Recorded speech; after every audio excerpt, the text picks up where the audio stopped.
Fresh legal trouble for former US President Donald Trump. As a civil fraud trial against him and members of his family gets underway in New York. Trump and his family business are facing the trial to determine how much they owe in penalties. This after a judge has found that the former US president's assets were inflated by billions of dollars to secure more favorable loan and insurance terms. $250 million fine has been filed against Trump along with a slew of sanctions designed to severely limit his ability to do business in New York. Trump has denied all the allegations.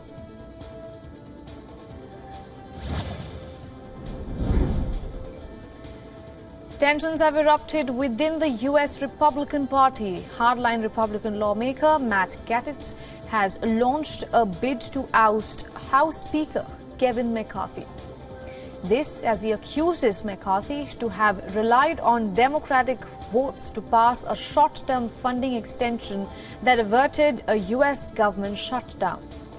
Now, Gaetz, who has clashed with McCarthy for months now, says that he was filing a motion to vacate that would force a vote to remove McCarthy as the Speaker. No Speaker has ever been removed from office through such a move. Gaetz has said that McCarthy was in quote-unquote brazen material breach of agreements he made with House Republicans in January when he ran for Speaker.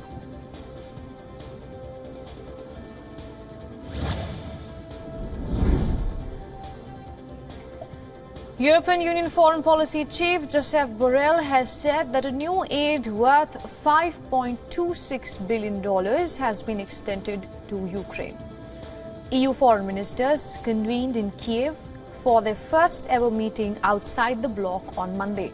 Now, Borrell told the news briefing the EU remained united in its support for Ukrainian President Volodymyr Zelensky, and EU President Ursula von der Leyen also discussed possible alternative corridors for exporting grain from Ukraine.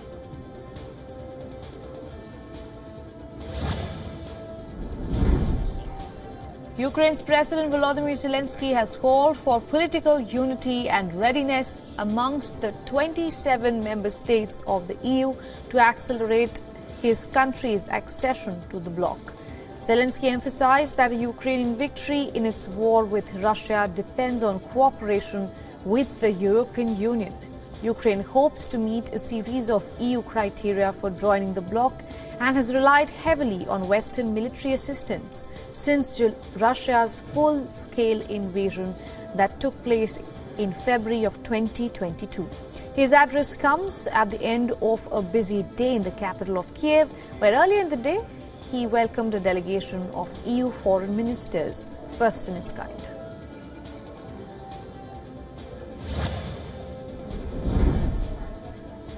British Finance Minister Jeremy Hunt has set out plans to cut the number of public officials working in government to save over $1.2 billion. Now, this comes as an attempt to appease critics in the governing Conservative Party, noisily demanding tax cuts.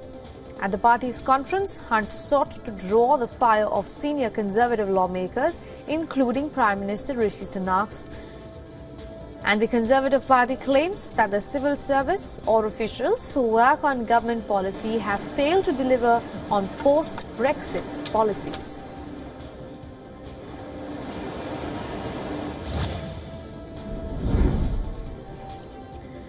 A lightning strike has caused a huge gas explosion at a food waste recycling plant in Oxfordshire. Eyewitness videos showed a huge fireball lighting up the night sky over the southern English city. The company said that the strike caused one of its biogas tanks to explode. It said that nobody had been injured and staffers were working with emergency services to secure the site. 6 fire engines, 40 firefighters, police and at least 4 ambulances have been deployed to the plant, which processes food waste turning into biogas.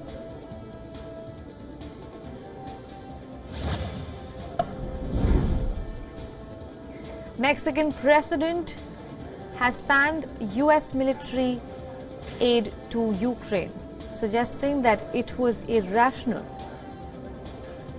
Obrador stepped up criticism against Washington's war efforts to devote more funds to helping economic development in Central America and the Caribbean in order to ease migratory pressures. The Mexican president also criticized the U.S. Congress for not freeing up money for the region. Obrador has sought to keep Mexico neutral in the Russian invasion of Ukraine and criticized Western military aid for Kiev. 2 weeks ago, Obrador defended the presence of a Russian military unit in a weekend parade marking Mexico's Independence Day.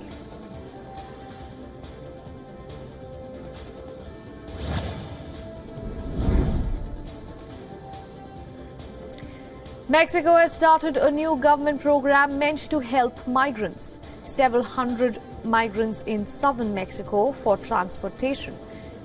Migrants said that they would enter the U.S. with appointments secured via a U.S. government application called the CBP-1 and request asylum. Migrants must pay their own bus fares under this scheme. People said that they were awaiting money transfers from relatives and seeking work to raise funds. About 6,000 people are entering southern Mexico daily, and that last week 10,000 migrants reached the US-Mexico border every day.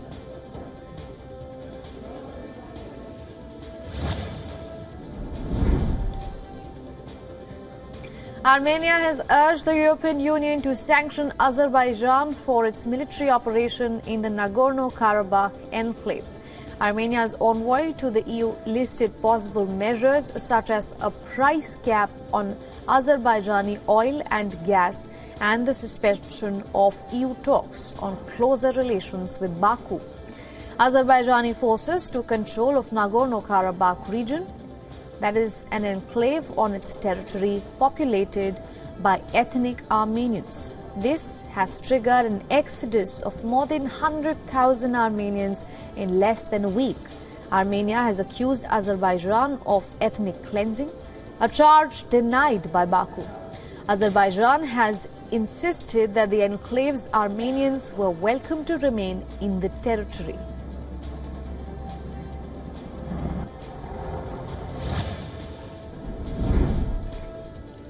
Slovakia has accused Moscow of interfering in its elections on the weekend, which was won by Robert Fico, pledging to end military help for Ukraine.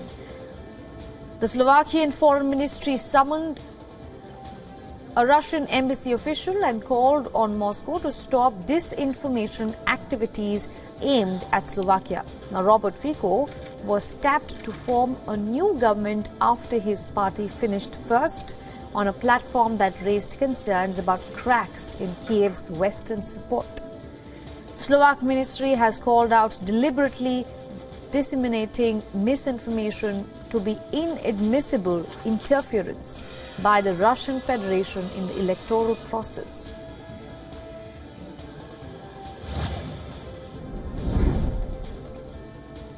Early voting for Australia's upcoming referendum on indigenous rights began in Sydney.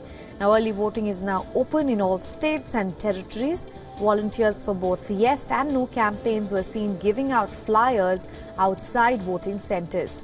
Australian citizens were spotted at booths casting their ballots. Only 8 referendums have passed in Australia since 1901. The proposal must get a majority of votes nationwide, and at least 4 of the 6 states must back the change.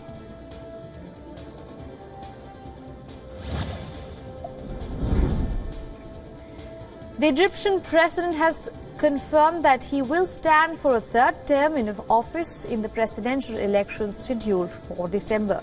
El-Sisi, who has also served as the former army chief, has been in office since 2014. He has been widely expected to run again and secure a 3rd term with constitutional amendments 4 years ago that would allow him to stay in office until 2030. In recent weeks, supporters have mounted a campaign using billboards and public messages urging Sisi to contest the elections. In the previous polls, he had secured over 97% of the vote. The election comes as Egypt is struggling with record inflation and chronic shortage of foreign currency.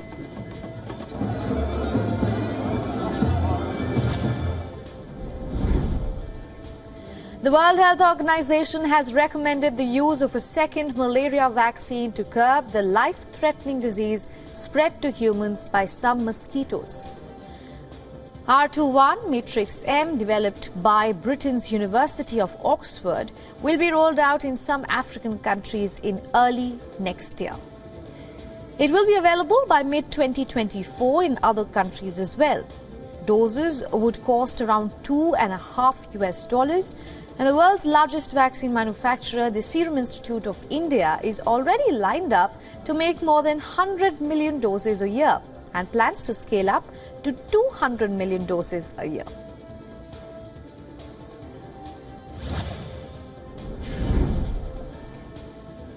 Bangladesh has recorded over 1,000 dengue-related deaths since the start of the year. This marks the country's worst outbreak of the disease on record. According to records published by the country's health services, there are more than 200,000 active cases of dengue in the country. The current death toll is nearly 4 times more than the whole of last year.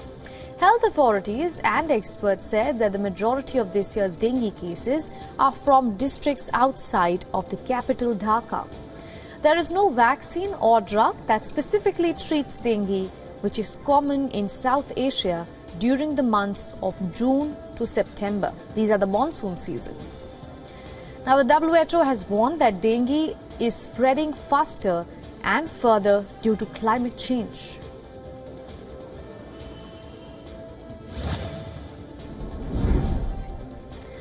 Catalin Carrico and Drew Weissman, who were jointly awarded the 2023 Nobel Prize in Physiology or Medicine for their groundbreaking contributions to the development of highly effective mRNA vaccines against COVID-19. The prize, among the most prestigious in the scientific world, was selected by the Nobel Assembly of Sweden's Karolinska Institute Medical University and comes with a prize money of $1 million. Biotechnology company BioNTech said that in June, about 1.5 billion people across the world had received its mRNA shot, co-developed with Pfizer. It was the most widely used shot in the West.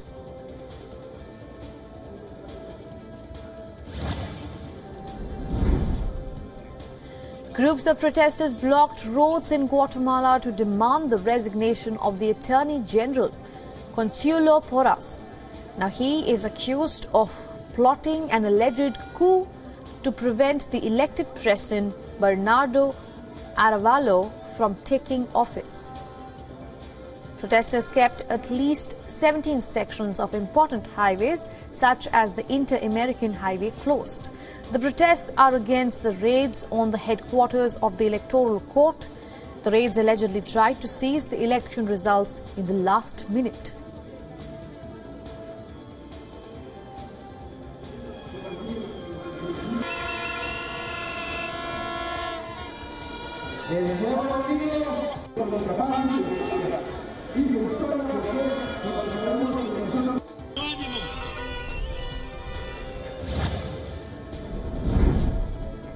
Over 300 forest fires on Indonesia's Sumatra Island covered the city in a thick blanket of smoke. The situation prompted government officials to ask people to work from home. The smoky haze drifted from the fires towards the city, and the smoke caused unhealthy air conditions for the area's 1.7 million people. Firefighting work is being complicated by the extreme dry weather. Forest and fires are an annual problem in Indonesia and strains relations with neighboring countries.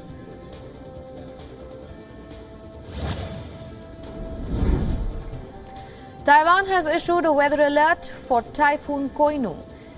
The typhoon has the potential to make a landfall later this week.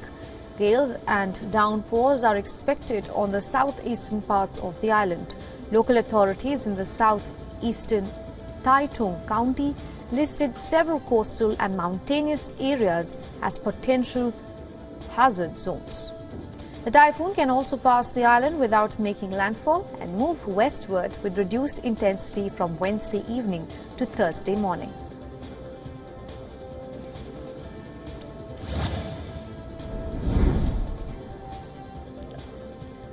The carcasses of 120 river dolphins have been found floating on a tributary of the Amazon River since last week.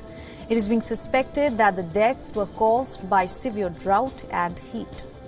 Researchers believe low river levels during a severe drought have heated water in stretches to temperatures that are intolerable for the dolphins. Thousands of fish have died recently in Amazon rivers due to a lack of oxygen in the water. At least 70 of the carcasses surfaced last week when the temperature of Lake Tefe's water reached 39 degrees Celsius. This is more than 10 degrees higher than the average for this time of the year. The Amazon River dolphins, many of a striking pink color, are unique freshwater species found only in the rivers of South America.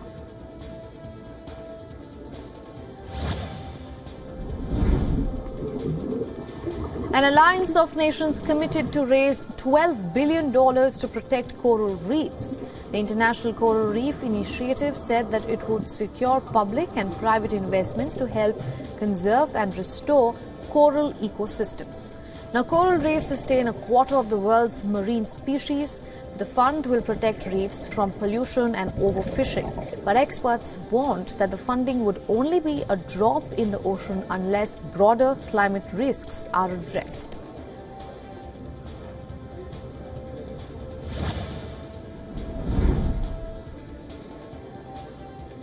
Now, authorities have launched a major investigation into a staggering case of money laundering in Singapore. Simultaneous raids in mid-August led to the arrest of 10 foreigners and the seizure of assets totaling $2 billion, including luxury properties, cars, gold bars, designer handbags and jewelry. The government is taking swift action, setting up an inter-ministerial panel to review its anti-money laundering regime. Financial institutions involved are under scrutiny with the promise of enforcement action against those found to have breached central bank requirements.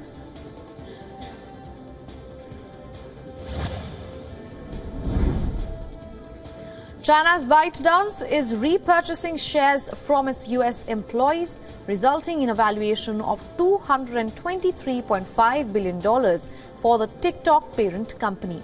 Now, this valuation is approximately 26% lower than the previous year's estimate. ByteDance's decision to buy back shares allows its employees to vest without the requirement of a stock market listing. Just last year, ByteDance was valued at $300 billion in a buyback program for non-US employees. But US operations imposed a rule necessitating a liquidity event for vesting, which has been dropped.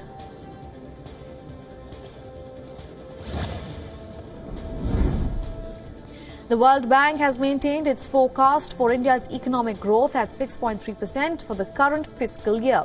Now, this decision comes after India witnessed a robust 7.8% growth during the April-June quarter, driven by strong services activity and demand. However, concerns linger as retail inflation remains above the central bank's target band for the second consecutive month, standing at 6.83% in August. The World Bank warns that food price-driven inflation could affect consumption, but remains optimistic about robust private investments and government spending.